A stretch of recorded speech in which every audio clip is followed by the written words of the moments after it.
এইজন্য পৃথিবীর মুসলমান হযরতে সাইয়্যিদিনা ইমামে হুসেন রাদিয়াল্লাহু তাআলা আনহু মদিনা থেকে যখন বেরিয়ে গেলেন, ইয়াজিদ চিঠি লিখলেন তার সহযোগী লোকদেরকে যে যদি তোমরা বাঁচতে চাও, হুকুমত বাঁচাতে চাও, আমি ইয়াজিদ শুনেছি যে ইমামে হুসেন মদিনা থেকে বেরিয়ে গেছে, তাহলে তোমরা একটা কাজ করো। ইয়াজিদ বলল, যদি তোমরা নিজের পাওয়ার বাঁচাতে চাও আর নিজের কদকে উঁচু করতে চাও, অর্থাৎ এমএলএ আছো, যদি এমপি হতে চাও, মুখ্যমন্ত্রী হতে চাও, তাহলে হুসেন বেরিয়ে গেছে, তাকে শহীদ করে দাও, এখানে ঢুকতে দিও না।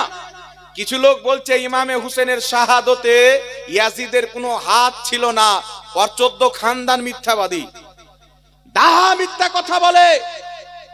এটা মাশহুর, ব্যাপকভাবে প্রচারিত। হত্যা করনেওয়ালা ইয়াজিদ ছিল, ইয়াজিদের হুকুমে হত্যা করা হয়েছিল। যখন ইমামে হুসেনের মুস্তককে আলাদা করে উনার মুস্তককে নিয়ে ইয়াজিদের দরবারে যাওয়া হলো, যদি ইয়াজিদের পারমিশন না থাকতো, ইয়াজিদ বদলা কেন নিল না?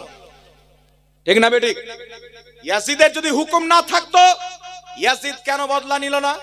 ইয়াজিদ তো বদলা নিতে পারতো।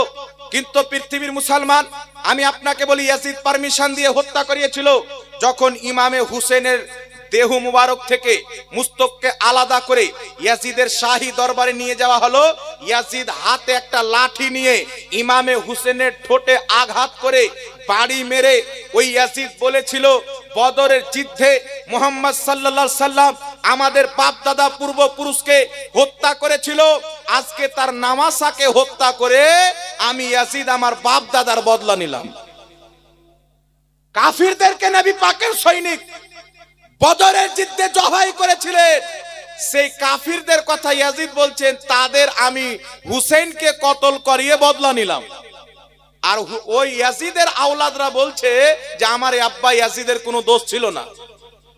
তাহলে চিন্তা করছেন বাবা। আর আমাদের সমাজের কিছু লোক এদের চক্রান্তে পড়ে, এদের জাল হাদিসকে সহি বলা না বুঝতে পেরে, সহি হাদিসকে জাল বানানো না বুঝতে পেরে, এদের ধোকাতে পড়ে নিজের এলাকার জান্নাতি মসজিদ ত্যাগ করে ইহুদিদের টাকা দেওয়া মসজিদে নামাজ পড়তে যাচ্ছে।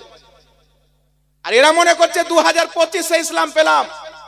এই পৃথিবীর মুসলমান, ইয়াজিদের পক্ষে কথা বলনেওয়ালা মুসলমান কি করে হতে পারে যে ইয়াজিদের বিপক্ষে মুস্তাফার হাদিস রয়েছে?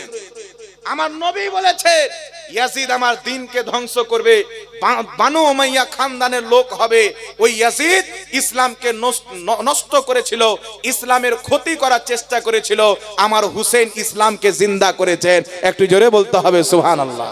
সুবহানাল্লাহ। এইজন্য কাতলে হুসেন असल में मर गए यजीद है, इस्लाम जिंदा होता है हर करबला के बाद।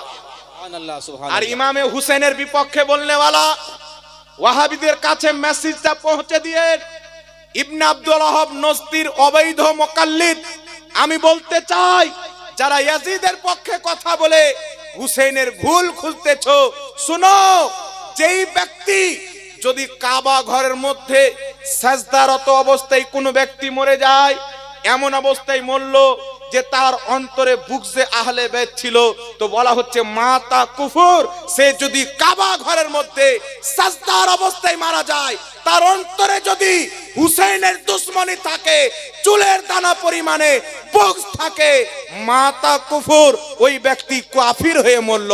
আর এমন অবস্থায় কোনো ব্যক্তি যদি বাঙ্গালে মারা যায়, ভারতে মারা যায়, যে যার অন্তরে হুসেনের মোহাব্বত ছিল, আহলে বাইতের প্রেম ছিল, মাতা মুমিন, সেই ব্যক্তি মুমিন হয়ে জান্নাতি হয়ে মারা যায়। সুবহানাল্লাহ। ইমামে হুসেনের মোহাব্বত দুনিয়া থেকে জান্নাতি হয়ে যাওয়ার আলামত, ঈমান নিয়ে যাওয়ার আলামত। এই জন্য আপনাদেরকে বলতে চাই ভাই, নতুন নতুন দর বেরিয়েছে, এখন ইয়াজিদের কথা বলছে, কিছুদিন পর মুখতার সাকফি যে নিজেকে নবী দাবি করেছিল, এরও প্রশংসা চালু করবে। কিছুদিন পর গোলাম আহমদ কাদিয়ানিকেও প্রমোট করবে। কিছুদিন পর বলবে তারাবির নামাজ বলতে কোনো জিনিসই নাই। আর চ্যালেঞ্জ করছে বাংলাদেশে যে 20 রাকাত তারাবি ভুল, 8 রাকাত তারাবি, মা কা দুধ পিয়া है तो कभी हमारे साथ भी बैठो ना। দেখি কত বড় মায়ের দুধ পান করেছো। এখন যখন বসার হিম্মত থাকবে না, তো বাজারের মসজিদের ইমাম সাহেবকে লাগিয়ে দিবে, চুজা মৌলবীকে বলবে জাহাঙ্গীরের ব্যাপারে ভিডিও বানা, এ তো আমাদের দোকান বন্ধ করে দিচ্ছে, তোরা বানা তোরা বানা। তো তো বলছে হুজুর আপনি বসেন না, বলছে এরা বেরেলবি, এদের সাথে পারা যাবে না। আমাদের বাপ দাদারা 200 বছর বসেছে, যেখানেই বসেছে বেরেলবিরা সিধা অপারেশন করেছে, অবশ্য করেনি। বেশক। এই জন্য চুজা মৌলবি, পুঠি মৌলবি মাদ্রাসার তালবিলিংকে বলছে জাহাঙ্গীরের সাথে ভিডিও বানাবার চ্যালেঞ্জ করো, চ্যালেঞ্জ করো। তো চুজা মৌলবিদের সাথে বসার সময় আমাদের কাছে নাই, আমাদের তালবিলিং আছে, আমাদের ছাত্র আছে। তোমাদের বড় বড় যেইগুলো মৌলবি বসাও ময়দানে, তারা ইয়াজিদের পক্ষে বসুক, আমরা হুসেইনের পক্ষে বসবো। সারা পৃথিবী জমিন আসমান সাক্ষী হয়ে যাবে যে হুসেইন ওয়ালা কে আর ইয়াজিদ ওয়ালা কে। আর ইয়াজিদ যে জান্নাতে যাবে না একটা জাল হাদিস দেখাতে পারে, না একটা জয়ীফ হাদিস দেখাতে পারে। আর হুসেন জান্নাতি যুবকদের সর্দার, আমরা এটা সেহায়ে সিত্তা থেকে সহিহ হাদিস দেখাবো, হুসেন জান্নাতি, জান্নাতি যুবকদের সর্দার। জোরে বল সুবহানাল্লাহ। সুবহানাল্লাহ, সুবহানাল্লাহ। এই জন্য পৃথিবীর মুসলমান আপনাদেরকে সচেতন করতে চাই, ইয়াজিদের পক্ষে যতই দলিল দেখ, আপনি কি করে জানেন বাবা? ও পড়বে বলা দলিল আর বলবে হেদায়েতের আয়াত পড়ে নিয়েছে, আপনি কি করে বুঝবেন? একটা কথা মনে রাখতে হবে, নবীর আওলাদকে শহীদ করেছে, এর পক্ষে না কোরআনের আয়াত থাকতে পারে না নবীর হাদিস থাকতে পারে। জি, কেউ বেশক। যদি হাদিস ফিট করে তো নাপাক বাপকে পবিত্র করার জন্য হাদিসকে নাপাক করতে যাচ্ছে। আর দুনিয়াও বেকার, আখিরাতও বেকার। এই জন্য আপনাদেরকে বলতে চাই বাবা, এই বর্তমান জামানাতে কিছু ফিরকা বেরিয়েছে, আমরা যদি বলি তো আমাদের সমাজের কিছু লোক বলছে কি দরকার, ওরাও নামাজ পড়ছে। আরে বেটা, শয়তানও তো নামাজ পড়তো, তুই তো 5 ওয়াক্তের পড়ছিস, শয়তান 90 কোটি বছর নামাজ পড়েছে। তাহলে একবার বলো তো যে শয়তানও সুবহানাল্লাহ খুব ভালো লোক, জান্নাতি লোক, 90 কোটি বছর নামাজ পড়েছে, বলবে? বলবে? গোলাম আহমদ কাদিয়ানি 5 ওয়াক্তের নামাজ পড়তো, নবী দাবি করলো, উম্মত তাকে কাফির বলে ফতোয়া দিল। এখন আপনাকে বলতে চাই পৃথিবীর মুসলমান, নামাজ পড়লে কি মুসলমান হয়ে যাবে? একটি হাদিস শোনাই, বুখারী খুলেন, স্পষ্ট ভাষাতে রাসূল পাকের হাদিস রয়েছে। আমার আপনার নবী সাল্লাল্লাহু আলাইহি ওয়াসাল্লাম একদিন গনিমতের মাল বন্টন করছেন। যারা বদরি সাহাবী বদরে যুদ্ধে উপস্থিত ছিলেন, আমাদের নবী তাকে 2 হিস্সা দিচ্ছে, আমাদেরকে লক্ষ্য করেন। আর যারা বদরে যুদ্ধে উপস্থিত ছিলেন না, ওইগুলো সাহাবীকে আমার নবী 1 হিস্সা দিচ্ছেন। নবী 2 হিস্সা বাঁটছেন বদরি সাহাবীকে, যারা বদরি নাই তাদেরকে 1 হিস্সা দিচ্ছেন। আচ্ছা বলেন তো, নবী বন্টন করছেন ভুল না ঠিক? ঠিক। জোরে বলেন। নবীর বন্টন করা স্বয়ং আল্লাহর বন্টন করা।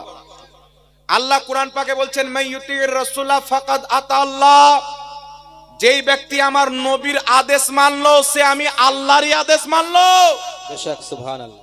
আর নবী পাক সাল্লাল্লাহু আলাইহি সাল্লাম মক্কা থেকে হিজরত করে মদিনা যাবেন, 40 জন কাফির আমার আপনার নবীর হুজরাকে ঘিরে আছে। মুহাম্মদ সাল্লাল্লাহু আলাইহি সাল্লাম যেমনই বের হবে কতল করে দাও, কিছুই বলা যাবে না, ডাইরেক্ট কতল। 40 জন কাফির বড় বড় চোখ করে তাকিয়ে আছেন। আমার আপনার নবী মুস্তাফা হযরতে আলীউল মুর্তজা মাওলায়ে কায়নাত রাদিয়াল্লাহু তাআলা আনহুকে ডাকলেন। ডাকার পর বলছেন, আলী আমি মদিনা চলে যাব, তুমি সকাল যখন হয়ে যাবে আমার বিছানায় ঘুমিয়ে যাও, সকালবেলা উঠে যাদের যাদের আমানত আমার কাছে রয়েছে তাদেরকে ফেরত দিয়ে তুমি মদিনা আসবে।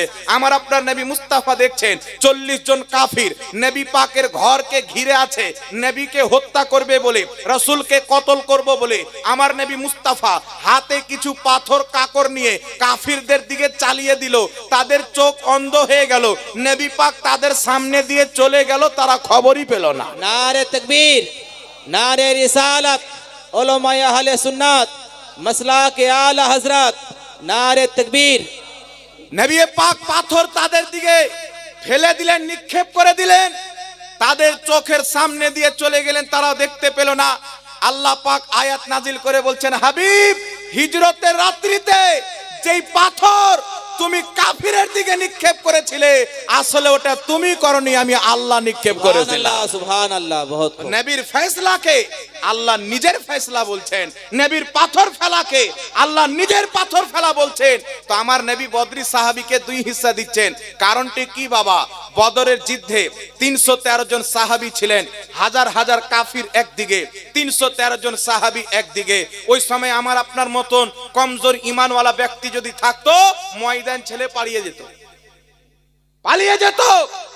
কিন্তু 313 জন সাহাবী বলেছিলেন নবী মুস্তাফার জন্য একটা জীবন কোন কথা, যদি কোটি কোটি বার আল্লাহ জীবন দান করে প্রত্যেকটা নবীর কদমে আমরা কুরবান করে দিই। সুবহানাল্লাহ সুবহান